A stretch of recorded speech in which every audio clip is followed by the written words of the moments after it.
ठिकऱ्या असायच्या त्या नाही, पण घरात सोप्या असायच्या ना. काय वेंडण गोळा आणून शिकला की ते नंतर झालं, आईच्या वेळी नव्हतं. आईच्या वेळी पण होतं. रमा शेजारची बहिणी रमा होती ना, तिचं नाव यांच्या करमरकरांची बायको हो, तिचं तिचं रमाबाई. मग ती यायची इकडेच असायची ती. हो सारखी असायची इकडेच ती. हो करमरकरांची बायको सारखी इकडे, कारण तिला मुलांची आवड होती. ती आम्हाला सारखी तिकडे न्यायची, इकडे ती पण असायची. आणि दुसरी एक आठवण म्हणजे ताई खूप आजारी होती. अरुणच्या जन्माच्या आधी तिला डबल निमोनिया झालेला होता आणि ती आजारी होती, अशी घरात झोपून अशी होती. आणि मग त्यावेळेस मला आणि माईला करमरकरांच्याकडे झोपायला पाठवायचे शेजारी. त्यावेळेस आम्ही दोघीजणी झोपलो होतो तेव्हा ती बांगडी मणेर म्हणून एक साप असतो, खूप विषारी असतो. तो आमच्या दोघींच्या अंगावरनं जात होता. तर मी माईच्या अंगावर ढकललं, हे काय का माझ्या अंगावर टाकलं, तिने माझ्या, तू काय का माझ्या अंगावर टाकतेस, असं आम्ही दोघी एकमेकीनं म्हणत होतो. आणि नंतर तो दुसऱ्या दिवशी सकाळी सापडला, मग मारला त्याला. परंतु तो अतिशय विषारी साप असतो आम्हाला कुठे माहीत होतं, रात्री झोपायला गेलो होतो. आणि त्यावेळेस आई असताना, म्हणजे त्यावेळेस ताई असताना बाबा बालनला झोके देऊन गाणं म्हणत आहे, झोळीमध्ये झोके देऊन. अरुण व्हायचा होता, तू लहान होतास तेव्हा तुला बाबा झोके देऊन गाणी म्हणायचा, म्हणून तू घरात, तू आणि बाबा घरात. आणि आम्ही दोघीकडे पाठवायचं घरात, हे नको डॉक्टर येणार सारखं किंवा ताईला त्रास नको असं म्हणून आम्हाला तिकडे पाठवायचं झोपायला रात्री, जेवायला इकडे असायचं. नंतर त्यावेळेस आम्ही लहान असताना आम्ही सिंहगडावर राहिलो होतो 1 महिनाभर.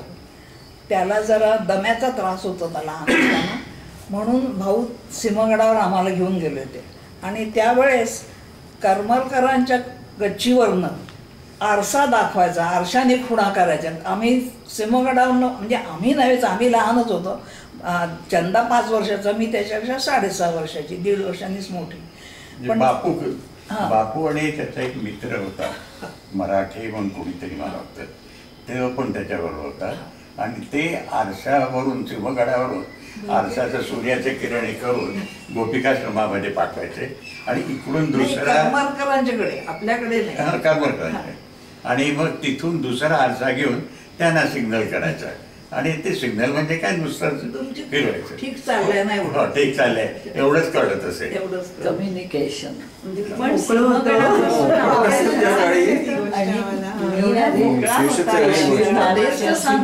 मध्ये काही इमारती नव्हत्या, काही इमारती नव्हत्या, तेच होतं महत्व.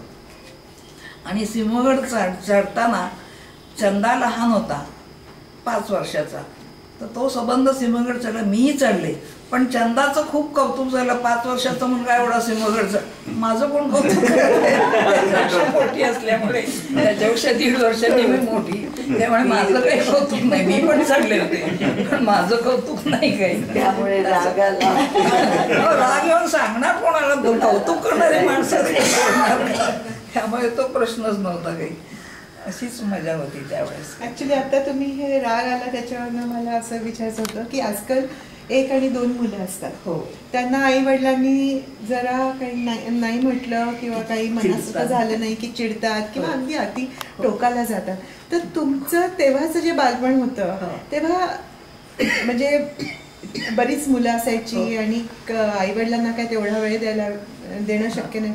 पण तुम्हाला कधी मनात असं वाटायचं का की आपल्याला अन्याय होतोय किंवा पळून जावं किंवा जे आजकाल टोकाच्या भूमिका, आणि त्याचं कारण काय तुम्हाला? कारण आम्ही सगळी बरोबरची होतो, मित्रमंडळी असल्यासारखी आम्ही भावंड होतो. जरी भावंड असलो तरी जर एकमेकाला मित्रच असे लागतात ना, मित्रमैत्रिणी.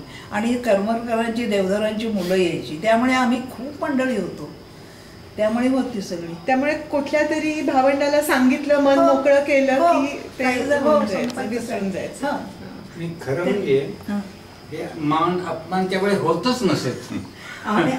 जी गोष्ट असेल ती मान्य करून चालली की मान अपमान होतोय कशाला. आणि आई वडील रागावले तरी आपण त्याच्यावर काही बोलायचं नाही, चुपचाप बसायचं, असंच होतं. चूप म्हटलं की गप्प. आई रागवायची का पण? कधीतरी आई जास्त कधीच रागावली नाही, भाऊच कधीतरी रागावले.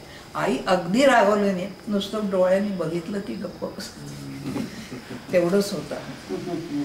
सांगताना सगळं सांगायची करायची. आणि खरंच सांगायचं तर मला लग्न होईपर्यंत स्वयंपाकसुद्धा येत नव्हता. फक्त आईच्या हाताखाली काम करत असे. मी ती सांगायची तसं पानं मांडून घ्यायची. आम्ही भावंड म्हणजे आम्हाला फक्त मुलींना आई कधीच काम सांगायचे नाही, भावांना सुद्धा पानं मांडा, पाट मांडा, ताट मांडा, आणि सगळ्यांची ताटं आपापली उचलून मोरीत घासायला टाकायची. आपली इथे ठेवायची नाही.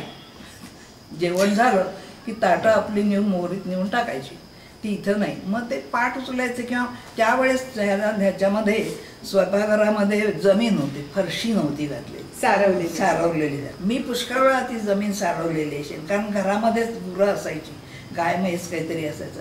ती जमीन मी खूप वेळा सारवलेली आहे. आणि कशा करता ही जमीन ठेवली ती आईनी, तर ही मुलं लहान असताना त्यांना फरशीचा गारवा बाधू नये. ही मुलं सारखी तिथे स्वयंपाकघरातच असे, लहान मुलं असली की जाणार कुठे, आई सांभाळणार कशी, तर ती सारखी तिथेच खेळणार. म्हणून ती फरशी न घालता जमीन ठेवलेली होती, आणि ती जमीन सारवलेली असायची. आणि आई सारवायची, मी पुष्कळ सारवलेली आहे जमीन. पण तुझ्याहून माई तर पुष्कळ मोठी होती, माई माझ्यापेक्षा मोठी होती, आणि ताई पण होती. हो, ताई. ताईला बरं नव्हतं काही दिवस ते समजलं, पण तिने नाही का असं सगळं केलं, माईनी सारवणं हो करायचं ना ती पण. सगळेच करायचं हो ना? हो सगळेजण करत असत. सगळेच करायचं. मग मी सांगितलं कुठे की मी करत असे म्हणून. कमलचा जन्म झालेला नव्हता, कमलचा नंतर झाला. आणि त्या जन्माच्या वेळची आठवण एक सांगते. दादाचं लग्न झालं होतं आणि कमल व्हायची होती. तुझी आई शिकली म्हणजे मॅट्रिक झाले असं तुझ्या आजोबांनी सांगितलं होतं, पण झालेली नव्हती. मग आई म्हणाली तिला शिकायला ठेवायचं.